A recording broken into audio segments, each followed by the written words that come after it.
Hi guys, Tom here from Picote Solutions. Just wanted to do another quick video just to talk you through some of the differences between our new push rods versus the standard push rods that you've no doubt seen all over the world. The difference between our push rods, these are manufactured in-house by us in Finland. We have two variations. We have the 22mm, which is the black. The 22mm one is designed to be a lot more super flexible than the 24mm one. So you can see really good flexibility.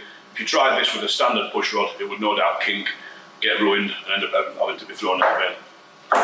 This is the grey one, still flexible, just not as flexible as the black. The idea being with these two, the black one, the more flexible one, is designed to go around multiple bends in 4-inch, obviously 6, the higher you go in diameter, the easier it is. But multiple bends in 4-inch. This grey one, think of this grey one as more for the longer distances. So if you need to push something 30, 40, 50 metres, you want to be going with the grey. If you're doing something in Mrs. Jones's back garden, then you need to pass through 3 or 4 90-degree knuckle bends in 4-inch, then the black one is the way forward. Now, these are slightly more expensive than the traditional push rods that everyone's used to. One of the other main features about ours is the fact that, and I will get a still image cut into this part of the video, on the male end of our push rods, you have a hexagonal nut before the air connection starts. Now what that allows us to do, on the female end, we also have the hexagon cut into it as a female.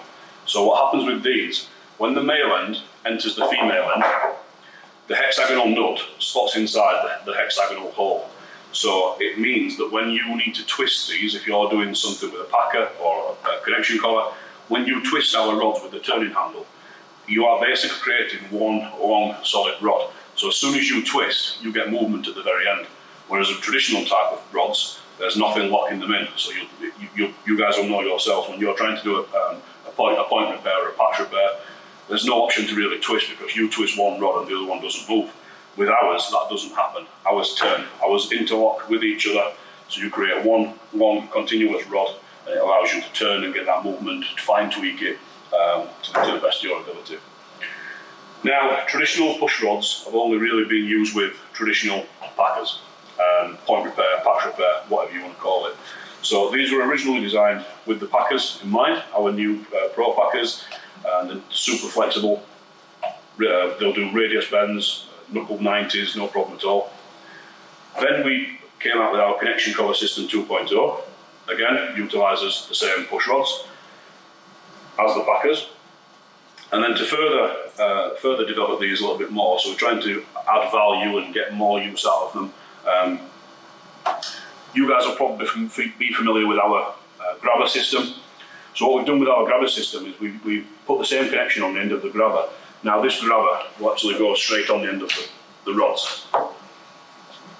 So you've no need to buy the 10-metre grabber and then buy extensions. If you have these rods, you can just attach as many rods as you need, and then off you go. Just another way we're trying to add value and get some more use out of the rods. They are slightly more expensive, as I said, but we are trying to utilise as many ideas as we can to get more use out of them. So, thank you.